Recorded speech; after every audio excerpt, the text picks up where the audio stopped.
이런 그 민간 임대 아파트 건설사가 민간 임대 아파트 팔아갖고 전세금 받아서 관리하고 있는 이런 아파트가 광주에 꽤 된단 말이죠. 그 중에서도 또 문제가 되지 않을까 생각합니다.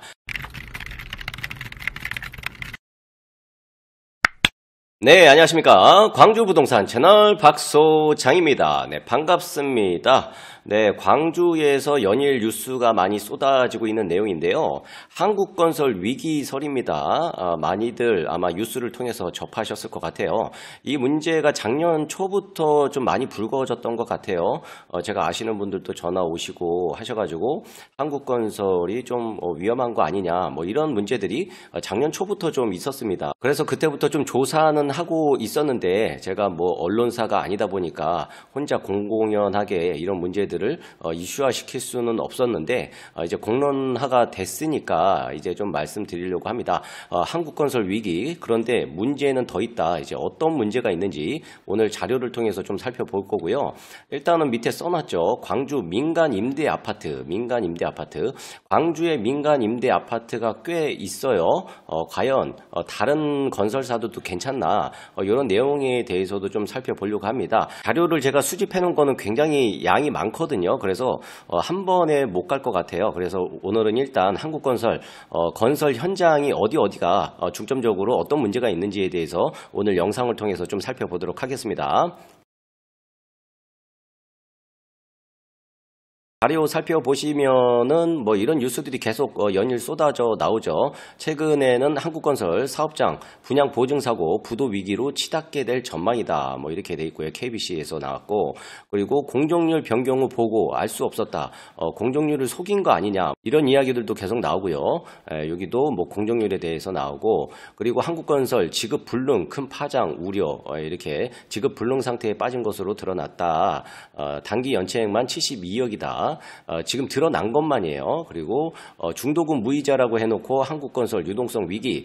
처음에 문제가 처음 제기됐던 게 이거였죠. 중도금 무이자였는데 당연히 사업자가 이자를 내는 줄 알았는데 갑자기 은행에서 수분양자에게 이자 내라고 통보가 온 거죠. 그러다 보니까 좀 이슈가 된 것 같습니다. 1천만 원도 아쉬운 상황이래요. 그래서 한국건설 수백억 원 현금 흐름이 막혀 있다. 그래서 이렇게 계속 연일 뉴스가 나오고 있습니다.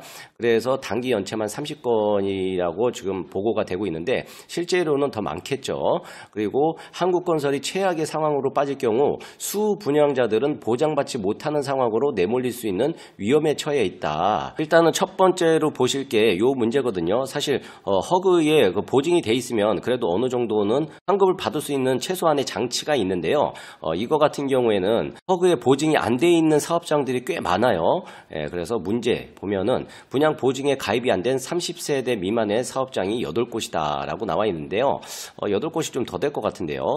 제가 자료를 좀 보여드릴게요. 대부분 아델리움 57 프리미엄급으로 분류되어서 대형 평수로 구성된 경우가 많아서 분양가도 10억에서 15억의 고분양가 아파트로 분류가 되고 있습니다. 30세대 미만은 허그에 보증 없이도 분양을 할 수가 있죠.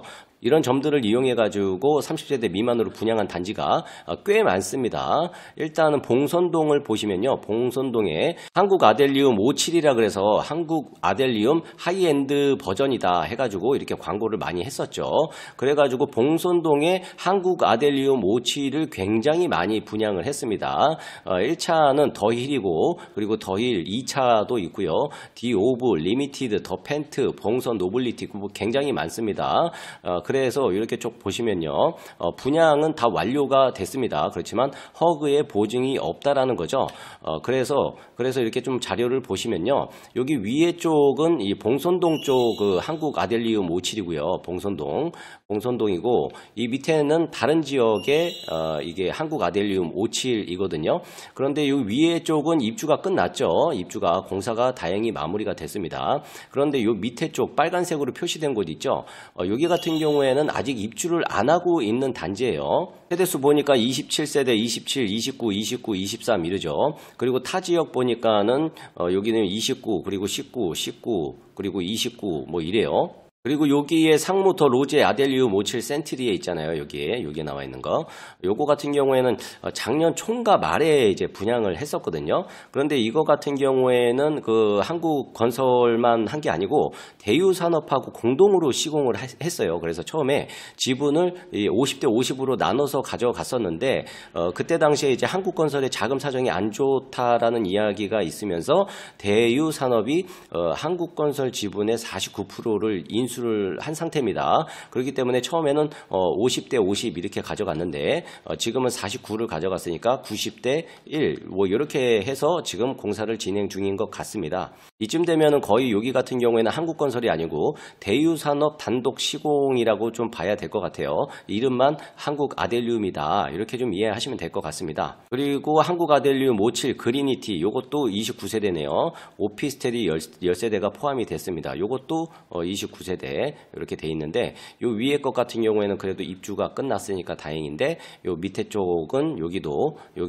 아직 입주 전이다. 어쨌든 수분양자 입장에서는 굉장히 걱정이 많으실 것 같습니다. 뭐 이런 문제가 있고요. 그리고 이제 문제가 5년 8년, 10년 뭐 장기 임대 아파트 광주에 굉장히 많잖아요. 그리고 이제 문제가 이런 거 임대주택 받을 때 주택 도시 기금을 받은 사업장들이 있어요. 호실마다 근저당권 설정이 돼 있는 곳들이 있거든요. 이런 것들은 문제가 돼서 분양 전환을 해도 이 근저당권까지 다 갚아야 돼요. 임차인이. 그래야 소유권 이전이 된단 말이죠. 근데 이 금액이 적지 않다 보니까 요거 같은 경우에는 지금 다른 지역에서 이미 지금 사건이 터져가지고 공론화가 많이 되고 있는 상황입니다. 광주도 이런 곳이 있겠죠. 한국건설이 시공한 장기 임대 아파트는 어떤 것들이 있는지 좀 보도록 하겠습니다.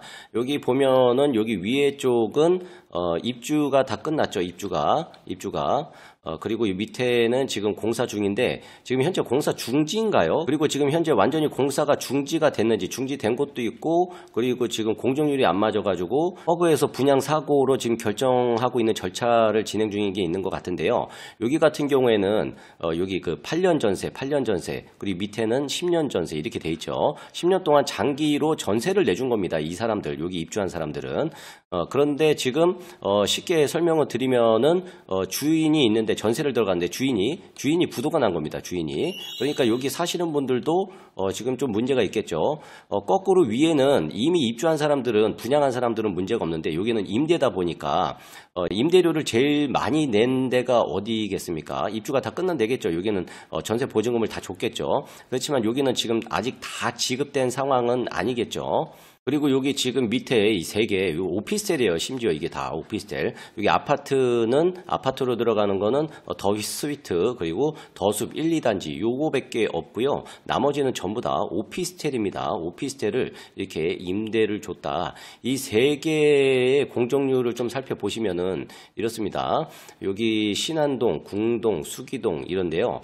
여기가 원래 예정은 87%, 42, 51% 돼야 되는데 실제는 이렇다는 겁니다. 그래서 예정하고 실제 차이가 24%, 5%, 11% 이렇게 공정률이 늦다. 그렇기 때문에 이게 25%가 넘어가게 되면 이 차이가 25%가 넘어가게 되면 허그에서 분양 사고로 조사를 한다고 합니다. 그리고 한 가지 번외의 말씀을 드리면요. 이게 공론화 되기 전에 저번 달인가요? 문자가 왔어요. 어디냐면은 여기 신안동인 것 같은데 여기. 신안동 이제 오피스텔이죠. 오피스텔. 여기 그 10년 전세잖아요. 그래서 전세를 맞춰야 되는데 전세 물량이 좀 있었나 봐요. 그래서 문자가 왔는데 이거 전세 뭐 1억 얼마인가 2억 얼마인가 그걸 맞춰주면은 뭐 수수료를 1,000만 원을 준다. 뭐 이렇게 문자가 왔어요. 그래서 저는 그 문자를 받고 한국건설이 문제가 좀 심각한가 보다. 뭐 이런 생각이 좀 들었어요. 어쨌든 어떤 분들은 정말 열심히 계약하려고 노력을 하셨을 것 같은데 왜냐면 이제 1,000만 원이 또 적은 돈은 아니잖아요. 그리고 이게 뭐 어려운 것도 아니고 전세 하나 맞추면 되는데 어쨌든 중개사님들도 수수료 너무 많이 준다고 막 달려가지 마시고 왜 많이 주는지 좀 이유를 생각하셔가지고 고객분들의 재산도 좀 지키는 마음을 좀 막 가지셨으면 좋겠다. 뭐 이런 생각이 듭니다. 사족이 길었네요. 죄송합니다. 그리고 산수 성수동 이거 같은 경우에는 지역주택조합인가 분양아파트인가 거기가 1단지, 2단지 있는데 뭐 어떤 건지는 잘 모르겠는데 어쨌든 1, 2단지 중에 하나인 것 같습니다. 그리고 여기는 말도 안 되는 게 벌써 입주일이 처음에 그 모집공고 났을 때 입주일이 훨씬 지나지 않았나요? 그런데도 아직도 공사가 많이 진행이 안 된 거 보면 이 공정률이 이게 4%밖에 차이 안 나는 게 좀 문제가 있는 것 같다.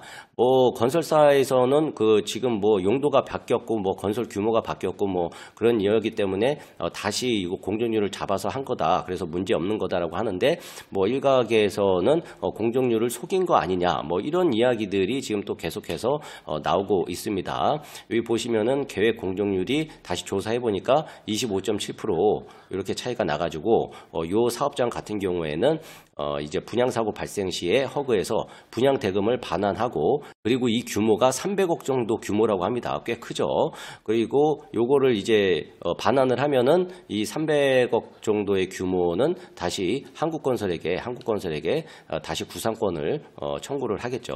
그리고 허그는 보증사고 인정을 위한 내부 절차를 거쳐서 공사를 이행을 시킬지 아니면은 보증사고로 현장을 처리할지 결정하는 절차가 지금 남았다고 합니다. 조만간에 발표가 되겠죠. 그런데 요즘에 건설사들이 줄도산 위기에 놓여 있다 뭐 이렇게 얘기를 하는데 이런 그 민간 임대 아파트 건설사가 민간 임대 아파트 팔아갖고 전세금 받아서 관리하고 있는 이런 아파트가 광주에 꽤 된단 말이죠.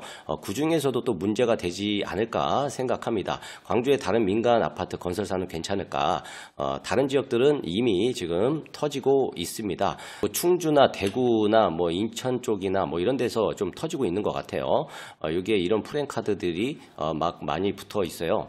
이 문제에 대해서는 제가 다음에 영상을 또 한번 올려드리도록 하겠습니다. 왜냐하면 여기 지금 살고 있는 임차인분들도 당연히 보증보험 가입해가고 괜찮겠지 하는데 보증보험 가입됐다서 괜찮다고 생각하신 분들이 나중에 낭패를 보는 사유가 몇 개가 있어요. 낭패. 이런 것들에 대해서 제가 다시 영상 만들어갖고 올려드릴 테니까 그때 잘 참고하세요. 그리고 다른 사업지들 보니까요. 여기에 또 뭐 오피스텔 요거는 뭐 이제 분양을 한 거예요. 분양. 그래서 요거는 입주가 끝났으니까 뭐 상관없을 것 같고 그리고 학동에 아델리움 트리플 위너라고 생숙이 있는데 제가 누차 말씀드리지만 이런 거 하지 마세요. 생숙 생활형 숙박 말도 안 되는 거예요. 이거 뭐 분양 받아가지고 수익률 얼마다 그리고 실거주 할 수 있다 막 이렇게 꼬시는데요. 수익률 계산 말도 안 되는 계산입니다. 이게 말이 안 되는 거예요. 이런 거는 분양사무실에 가셔도 안 되고요. 가신다 해도 분양사들의 말을 100% 믿으시면 안 됩니다. 수익률, 말도 안 되는 수익률을 갖다 붙여놨어요. 말이 안 됩니다. 몇 개 있죠. 이게 생활형 숙박 아직도 분양하고 있는데 조심하세요. 그리고 이제 아까 이제 공정률 안 맞은 게 이게 더힐 1단지인지 2단지인지 제가 잘 모르겠는데 만약에 지역주택조합이라면 이 조합원분들 피해가 또 커지지 않을까 우려스럽습니다. 처음에도 계속 문제가 있었던 자리였죠. 여기가. 어쨌든 그렇고요. 그리고 광산 센트럴 요거는 뭐 분양을 했는데 지금 미분양이 꽤 많죠. 분양 세대도 많진 않지만 어쨌든 그 돈 받아가지고 사업비를 충당을 해야 되는데 뭐 어쨌든 여기는 또 분양률이 좋지 않아요. 그리고 이제 청담 쌍암 H주택 이 G주택인가요? 뭐 광고 보니까는 뭐 토지 확보 100% 했습니다. 뭐 이런 거 보니까 그리고 이제 세대가 304세대 이게 아니고 옆에다가 예정 이렇게 적어놨더라고요. 그래서 이 지역주택 조합인 것 같은데 이것도 나중에 문제가 좀 되지 않을까 생각이 됩니다. 이게 또 공론화가 될 것 같아요. 여기도. 어쨌든 제가 계속 말씀드리지만 지주택 이 사업성이 굉장히 안 좋아지고 있어요. 계속해서. 그렇기 때문에 나중에 완공된다 하더라도 추가 분담금에 대한 문제 이슈가 앞으로 기사가 계속 나올 것이다. 제가 누차 말씀드렸는데 오늘 그런 기사가 떴더라고요. 어디냐면은 신용 힐스테이트 거기가 추가 분담금이 뭐 8천만 원이네 얼마네 하는데 그나마 거기는 조합원 수가 많아가지고 그래도 상세가 돼서 그만큼이지 이런 조그만 소규모 사업장 같은 경우에는 이 추가 분담금 문제가 굉장히 심각해지지 않을까 이렇게 좀 생각이 듭니다. 어쨌든 오늘은 하나하나 이슈를 자세히 뜯어보기에는 시간이 너무 부족하니까 오늘 자료는 여기까지 마치고 제가 추후에 계속해서 영상 올려드릴 테니까 참고해서 보시면 되겠습니다. 오늘 자료는 여기까지 준비했습니다. 저는 이만 여기서 물러나 보도록 하겠습니다. 지금까지 광주 부동산 채널의 박소장이었습니다.